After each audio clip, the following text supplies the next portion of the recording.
दोस्तों स्वागत है आपका एक और नए वीडियो में। मैं हूं आपके साथ आदित्य यादव और आपका स्वागत करता हूं हमारे YouTube channel Aditya education planet पर। दोस्तों आज हम लोग लेकर के आएंगे नया वीडियो जिसका नाम है ओम्स लॉ। ठीक है, इस वीडियो में हम लोग ओम्स लॉ देखेंगे, ओम्स लॉ का प्रूफ देखेंगे और करंट डेंसिटी के बारे में भी जानेंगे। ठीक है, क्लास 12 का टॉपिक है और अगर आप ओम्स लॉ तो 10th क्लास में भी है। ठीक है, तो आप इसको देख सकते हैं 10th क्लास में भी अगर आप हैं तो। प्रूफ आपका 10th में नहीं है, 12th में है।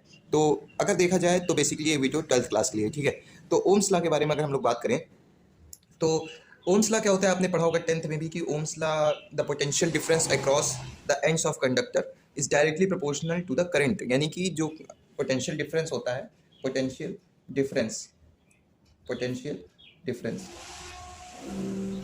पोटेंशियल डिफरेंस मतलब डेल्टा वी। ठीक है, पोटेंशियल डिफरेंस मतलब delta V is directly proportional to current. ये किसके प्रोपोर्शनल होता है? करंट के, यानी delta V is directly proportional to I. ये क्या था हमारा? Ohm's law. यही हमारा क्या है? ओम्स लॉ है। ठीक है, हमने पढ़ा था कि delta V is directly proportional to I, इसी को क्या कहते हैं? Ohm's law. ठीक, ये कब हमारे लिए वैलिड होगा? जब सारी फिजिकल क्वांटिटीज क्या कर दी जाए? कांस्टेंट। जैसे फिजिकल क्वांटिटीज कौन कौन सी? प्रेशर, टेम्परेचर, ठीक है, ये सब क्या कर दिया जाए? कांस्टेंट कर दिया जाए तो डेल्टा वी यानी पोटेंशियल डिफरेंस जो होता है वो डायरेक्टली प्रोपोर्शनल होता है किसके?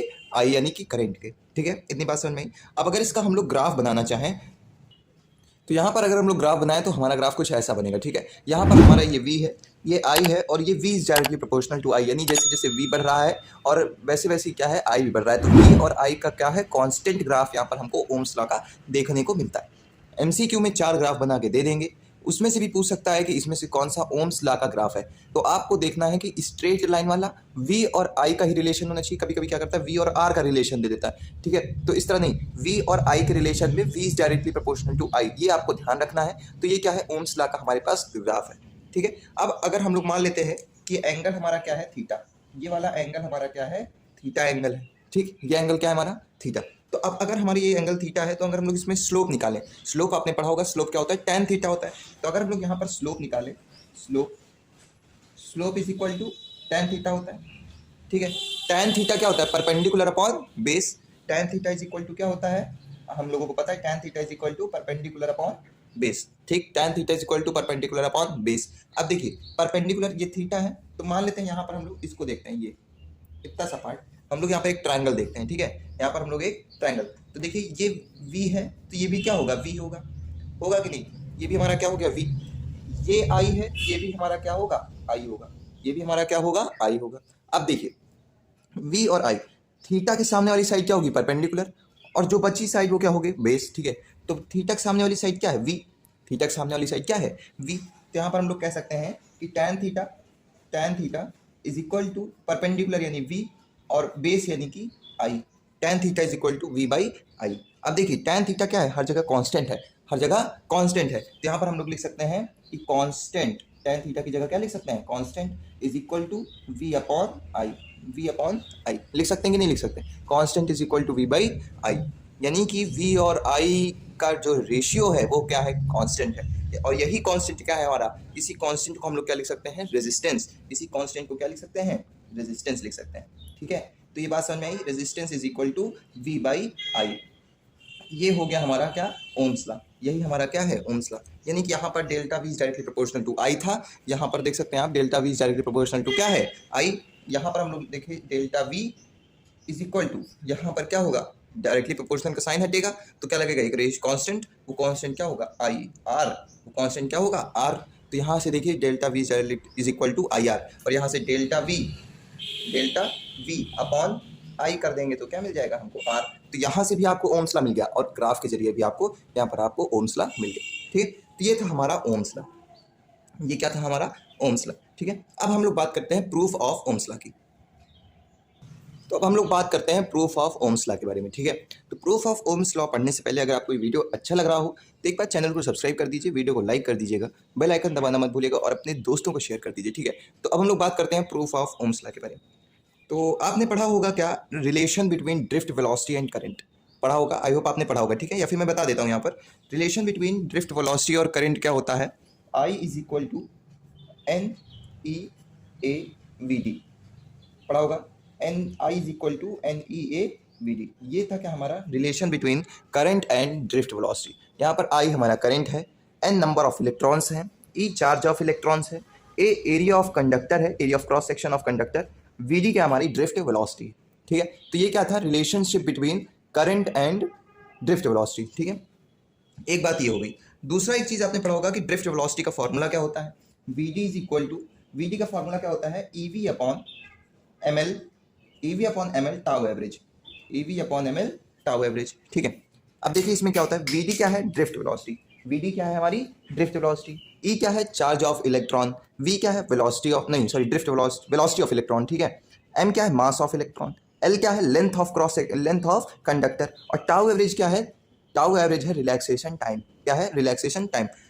ठीक है, हमको पता है इलेक्ट्रॉन्स के बीच में क्या होता है, कोलिजन होता रहता है, तो एक कोलिजन कितने टाइम में हो रहा है उसी को क्या कहते हैं, रिलैक्सेशन टाइम। ठीक है, तो यहाँ पर दो चीज़ें हमको पता है क्या, I is equal to N E A V D और V D is equal to E V upon M L tau average. ठीक है, ये हमको दो चीज़ पता है। अब देखिए हमको पता है, यहाँ पर हम लोग रखते हैं आई इज इक्वल टू, यहाँ पर देखिए वी डी की जगह क्या लिख सकते हैं, इस पूरी वैल्यू को लिख सकते हैं कि नहीं लिख सकते, इस वी डी की जगह, इस वी डी की जगह इस वैल्यू को लिख सकते हैं। तो देखिए क्या हो जाएगा, ये एन ई ए और यहाँ पर वी डी की जगह E V upon M L tau average, ये चीज़ लिख सकते हैं। I is equal to N E A और वी डी की जगह हमने क्या रख दी, इस वी डी की वैल्यू रख दी। ठीक है, इतनी बात समझ में आई। अब ये जो v मल्टीप्लाई में है इसको हम लोग नीचे डिवाइड में लाते हैं, बहुत आसान है।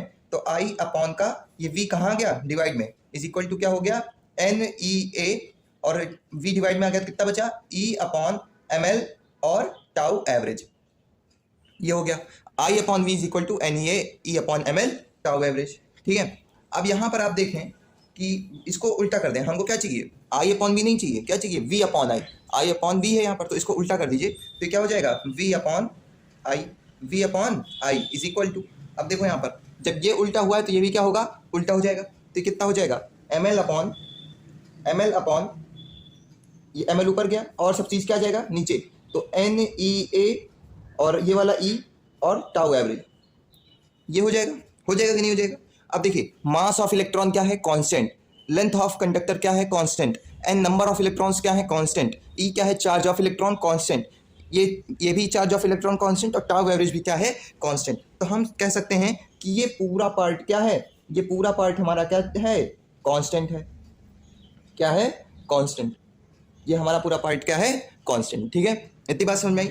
अब जब ये कांस्टेंट है तो यहाँ पर हम लोग क्या लिख सकते हैं, v upon I is equal to constant, v upon I is equal to constant, और यही हमारा क्या है ओम्स लॉ, यानी v is directly proportional to i, v is directly proportional to i, और ये हमारा क्या चीज़ है दोस्तों, ओम्स लॉ, ओम्स लॉ। समझ में आया। तो यहाँ पर आपने देखा कि मैंने क्या किया, हमको दो चीज़ें पता थी, I is equal to N A V D और V D is equal to E V upon M L tau average. ठीक है, अब इस ऊपर वाली इक्वेशन में हमने वी डी की वैल्यू रख दी, तो I is equal to N E V upon M L tau average. अब ये जो ए है ये कहाँ जाएगा डिवाइड में, ए नहीं वी जो है हमारा कहाँ जाएगा डिवाइड में। ठीक है, तो क्या जाएगा I upon V is equal to N E upon M L tau average. अब यहाँ पर इसको उल्टा कर देंगे, V upon I is equal to M L upon N E tau average, या फिर इसको लिख सकते हैं N square A upon tau average. यहाँ पर V upon I is equal to constant हो गया, और V upon I is equal to constant का मतलब we is directly proportional to I, और यही हमारा क्या है। बात करेंगे करंट डेंसिटी के बारे में। तो करंट डेंसिटी क्या होती है, देखिए कि मान लेते हैं हमारे पास ये कंडक्टर है, ये हमारे पास एक क्या है कंडक्टर, इस कंडक्टर से हम लोग मान लेते हैं क्रॉस सेक्शन एरिया हमने काट लिया, एक क्रॉस सेक्शन एरिया हमने काट लिया, तो the amount of electric current, यानी कितना इलेक्ट्रिक करंट इस क्रॉस सेक्शन एरिया से पास हो रहा है, इसी को क्या कहते हैं, करंट डेंसिटी कहते हैं। ठीक है, इस क्रॉस सेक्शन एरिया से कितना इलेक्ट्रिक करंट पास हो रहा है उसी को क्या कहते हैं, करंट डेंसिटी। तो current phloem per unit area is called current density. ठीक है, इसको डिनोट किससे करते हैं, तो it is denoted by J vector, इसको किससे डिनोट करते हैं, जे वेक्टर से। अगर यूनिट की बात करें तो एम्पियर पर मीटर स्क्वायर, यानी कितना एम्पियर एक मीटर स्क्वायर में फ्लो कर रहा है उसी को क्या कहते हैं, करंट डेंसिटी। तो यूनिट हो गई। अगर बात करें आई इज इक्वल टू क्या होता है, J vector dot A vector, J vector dot A vector, और अगर बात करें आई इज इक्वल टू यहाँ पर डॉट हटा दो तो जे ए कॉस थीटा, जे ए कॉस थीटा। अगर बात करें कैसी क्वांटिटी है, अगर बात करें कैसी क्वांटिटी है, तो बताओ दोस्तों ये कैसी क्वांटिटी है, ये हमारी वेक्टर क्वांटिटी है। कौन सी क्वांटिटी है, वेक्टर क्वांटिटी। ठीक है, ये कौन सी क्वांटिटी है, वेक्टर क्वांटिटी। समझ में, इतनी बात समझ में। अब देखिए हम लोग एक फॉर्मूला और इससे डिराइव कर लेंगे। देखिए हमको पता है, क्या पता है, आई इज इक्वल टू क्या होता है, N E A V D, अभी बताया आई इज इक्वल टू क्या होता है, N E A V D, और एक फॉर्मूला होता है V D is equal to E capital E upon M tau average. देखिए ड्रिफ्ट वेलोसिटी के दो फॉर्मूले हैं, एक अभी जो मैंने आपको बताया यहाँ पर कौन सा, एम एल, ये यहाँ पर EV upon ML tau average, एक ये फॉर्मूला है और एक फॉर्मूला है हमारा कौन सा, capital E upon M tau average. ये दो फॉर्मूले हमारे ड्रिफ्ट लॉसी के, ठीक। तो I is equal to NEAVD और VD is equal to small E capital E upon M tau average, ठीक है। अब यहाँ से देखते हैं हम लोग कैसे हम लोग इसको डिराइव करेंगे। ए को नीचे लाइए, ठीक, क्या हो जाएगा I upon A is equal to, यहाँ क्या होगा VD की रखिए वैल्यू, तो कितना हो जाएगा small E capital E upon M और टाउ एवरेज, ठीक है। बचा क्या, स्मॉल ई और स्मॉल एन, ये दो चीज बचे। देखो ए को यहाँ ले आए, बचा NAVD, NEVD, VD की वैल्यू रख दी, बचा क्या NE बचा, ठीक है। अब अभी मैंने बताया I अपॉन A यानी करंट कितने यूनिट एरिया पे फ्लो कर रही है, इसको क्या कहते हैं करंट डेंसिटी यानी कि J वेक्टर। तो यहाँ पर हम लोग क्या लिख सकते हैं, J vector is equal to, यहाँ पर क्या हो जाएगा N का E से मल्टीप्लाई कितना हो जाएगा E स्क्वायर, तो NE square tau average upon M और इंटू कैपिटल का E, इंटू कैपिटल का E, ये वाला E बाहर आ गया, ठीक है। अब देखिए यहाँ पर J vector is equal to, ये सब पूरा क्या है हमारा कांस्टेंट है, ये सब हमारा क्या है कांस्टेंट है। और ये होता क्या है रेजिस्टिविटी, हमको पता है M upon NE square tau average क्या होता है, रेजिस्टिविटी होती है, ठीक है। तो यहाँ पर हम लोग क्या लिख सकते हैं, देखिए रेजिस्टिविटी होती है हमारी, resistivity is equal to M upon NE square tau average, ये क्या होती है हमारी रेजिस्टिविटी। ये क्या है यहाँ पर, इसका उल्टा है, यानी कि क्या हो जाएगा 1 अपॉन रेजिस्टिविटी, ये क्या हो जाएगा 1 अपॉन रेजिस्टिविटी। तो इसको क्या लिख सकते हैं 1 अपॉन रेजिस्टिविटी इंटू E, लिख सकते हैं कि नहीं, J is equal to 1 upon resistivity into E।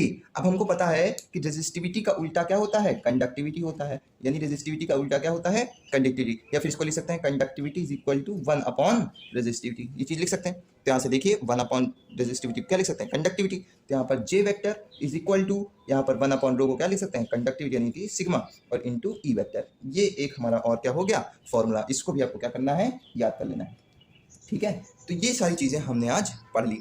तो अब आपको एक डाउट यहाँ पर हो सकता है कि ये resistivity M upon NE square tau average कहाँ से आई, तो चलिए एक बार इसको मैं आपको बता देता हूँ।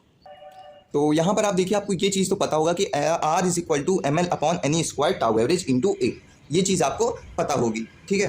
तो यहाँ पर आप देखिए इसको सबको पूरा आप अलग कर दीजिए, इतना क्या कर दीजिए आप अलग कर दीजिए, ठीक है। तो ये क्या बचा, देखिए R is equal to M upon NE square tau average into L by A, और हमने पढ़ा है R is equal to rho L by A। तो कहीं ना कहीं ये रो किसके इक्वल है, देखिए L बाई A हटा दो, तो रो किसके इक्वल है M upon NE square tau average के। तो रो यहाँ से क्या आ गया M upon NE square tau average. तो यहाँ से आपका जो है ये फॉर्मूला आया है। तो वही चीज़ यहाँ पर हमने लिखा M is equal rho is equal to M upon NE square tau average. तो इतना समझ में आ गया। तो आज की वीडियो में हम लोगों ने क्या क्या बात की, आज की वीडियो में हम लोगों ने करंट डेंसिटी के बारे में बात की, ओम्स लॉ के बारे में बात की, और प्रूफ ऑफ ओम्स लॉ के बारे में इस वीडियो में हम लोगों ने बात कर लिया। तो अगर आपको वीडियो अच्छा लगा तो चैनल को सब्सक्राइब करिए, वीडियो को लाइक करना मत भूलिएगा, शेयर करिए अपने दोस्तों को ताकि वो भी पढ़ सकें। जय हिंद, जय भारत।